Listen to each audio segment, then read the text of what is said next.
Hello everybody, Connor here, and welcome back to another episode of Gaming Retrospective. After looking back at the other 2D classic Sonic games, it's cool to see how the series evolves over time. Sonic 3 was the most ambitious in the series by far, but it feels like half of a game. The story ends right as it's getting started, the Death Egg crashes back down onto the island, and the game kinda ends there. That's because Sega decided to release the second part of Sonic 3 as a standalone game, Sonic and Knuckles. Sonic and Knuckles wasn't even intended to be a game in the first place. Because of how ambitious the game was, it had to be split up into two parts because the full Sonic 3 experience was too big to be stored on a single cartridge. The team also faced time limitations. This was also an issue with Sonic 2, which resulted in many concepts being cut from the finished product to ensure the game was out by Christmas 1992. Sonic 3 also faced a deadline. It had to be released in time to meet the deadline for a McDonald's Happy Meal promotion. To meet the deadline, Sega released the first half of the game as Sonic 3 in February 1994 and delayed the second half to be a separate game that would be released later in the year. Sonic 3 Part 2 was released in October 1994 under the title Sonic and Knuckles. Even though Sonic and Knuckles is a Part 2 to Sonic 3, the developers at Sega Technical Institute wanted the game to feel like a single experience for players who didn't own Sonic 3. This resulted in very minor changes, like the Mushroom Valley zone that appeared in the stage select for Sonic 3's name being changed to Mushroom Hill to follow suit with the other first level zones like Green Hill and Emerald Hill. Sega also wanted players to have the option to experience Sonic 3 as one single experience how it was originally intended. For players who did own a copy of Sonic 3, they got to experience the new revolutionary technology created for the game. Lock-on technology. Sonic & Knuckles comes on a unique cartridge that has another cartridge port on top. I know it might look like the cartridge has a tumor, but I'm telling you this thing was revolutionary. It allowed for the Sonic & Knuckles cartridge to connect to any Sega Genesis cartridge for an extra bonus. If you put the Sonic 3 cartridge on top, you get Sonic 3 and Knuckles, which is the full Sonic 3 experience with all the bells and whistles. Connecting Sonic 2 gets you Knuckles in Sonic 2, which as the name implies, it's the ability to play through Sonic 2 as Knuckles. You might assume connecting the original Sonic the Hedgehog to Sonic and Knuckles gives you the ability to play as Knuckles in the original game, but nope. You get an entire different game called Blue Spheres based off the Sonic 3 and Sonic and Knuckles special stages. The idea of having Knuckles playable in Sonic 1 was considered, but due to glitches and issues with Knuckles' color palette, the idea was cancelled. Connecting any other Sega Genesis cartridge makes the Blue Sphere title screen appear with the message "No way, no way." Pressing all of the buttons on the controller gives you access to a unique Blue Sphere level, and Sonic 1 gives you access to all 134,217,728 Blue Sphere stages. Lock-on technology even had its own logo on the packaging. It was clear this was something Sega was going to utilize for a bunch of games. Here's a list of every single Sega Genesis game that utilized the revolutionary lock-on technology.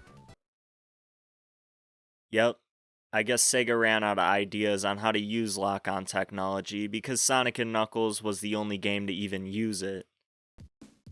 Now let's talk about Sonic & Knuckles on its own. Once you start up the game, you meet one of my favorite title screens in the series. You have the option to choose between two characters, Sonic or Knuckles. You see what they did there? They called the game where you could play as Sonic or Knuckles, Sonic and Knuckles. Tails is completely absent from the game, which is really weird to me. He's not even alongside Sonic, he's just missing from the game entirely. Selecting Sonic starts the game, and you jump right into the first zone like Sonic 1 or 2. There's no save select or cutscene like in Sonic 3. You're just dropped into Mushroom Hill Zone. Sonic's story picks up right after the events of Sonic 3. After Sonic defeats Eggman in the launch base zone, the Death Egg comes crumbling back down onto the island. Knuckles is still tricked into thinking Sonic's a bad guy, and he's still trying to mess with him. If you select Knuckles, you actually get a cutscene that introduces Knuckles' story. Knuckles' story makes no sense. It takes place right after Sonic's, where he's attacked by an egg robo and decides to chase him down. Like I said, it makes no sense, but hey, you get to play through the game as Knuckles. Knuckles' playstyle is a little different compared to Sonic's. He's able to climb walls and glide at the expense of his jump height. This makes his playstyle a bit more difficult than Sonic's, serving as a hard mode for the game. Sonic & Knuckles is pretty much a continuation of Sonic 3 in every single way possible. It has a similar zone design as the previous game. The Blue Sphere special stages make their return again, as well as the elemental shields. One new addition is the bonus stages. The Gumball Machine inspired ones from Sonic 3 are switched out for 2 new bonus stages. One of them is inspired by the special stages from Sonic 1 with a slot machine from Casino Night Zone in the middle where you can gamble with your rings. This one's a lot of fun. The second one has floating orbs that you spin around, and your goal is to make it to the top of the stage while collecting power-ups and rings. But besides that, it's pretty much just more Sonic 3. You can tell by the first stage, Mushroom Hill Zone, it doesn't feel like the first level of a Sonic game at all. Most first stages are a lot more bare bones, with the theme being centered around teaching the player the mechanics of the game. They're also very vibrant and stand out. Mushroom Hill, on the other hand, is a bit dull in comparison. It has a slower paced design which makes it feel like something that would be in the middle of the game rather than being the first level. The stage is full of vegetation that you can get stuck in and features a bunch of these pulley platforms that you have to hit down on the D-pad to move up with. It's a great level, don't get me wrong, it just doesn't scream tutorial.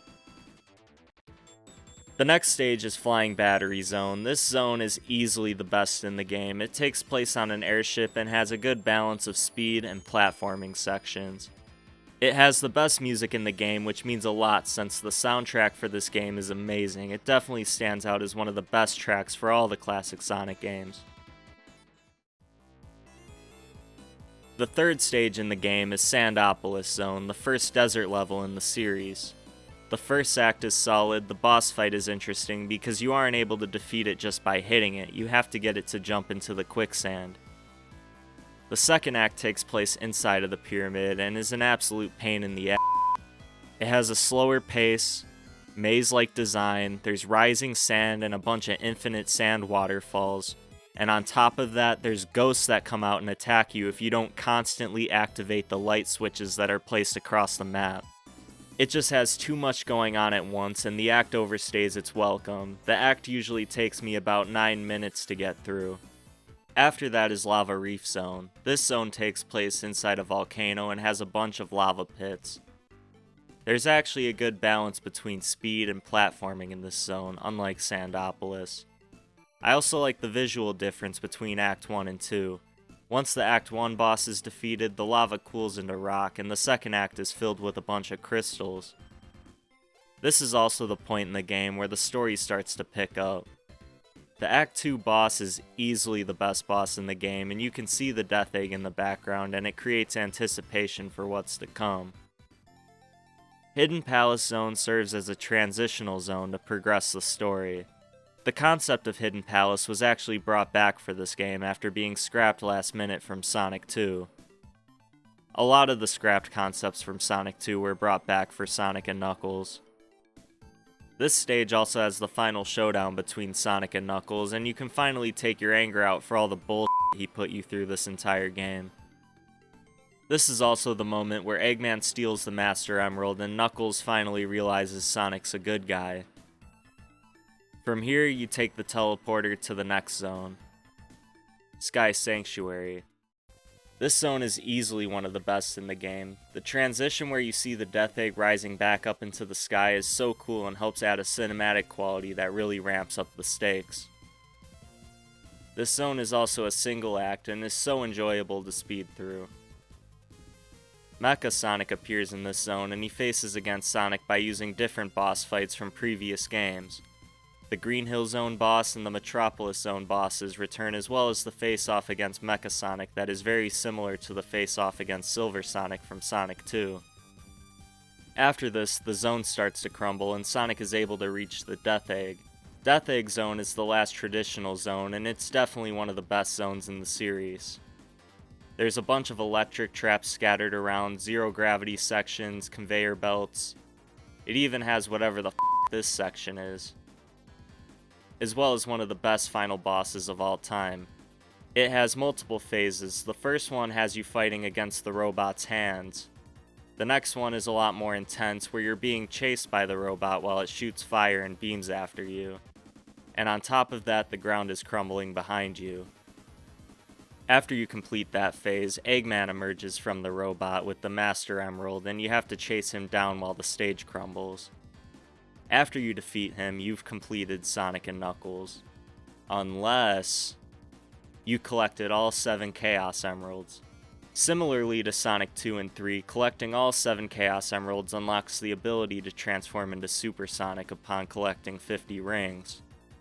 It also unlocks the true final boss of the game, the Doomsday Zone. This boss is pretty easy, but serves as a great finale for the story. And that's Sonic and Knuckles in its entirety.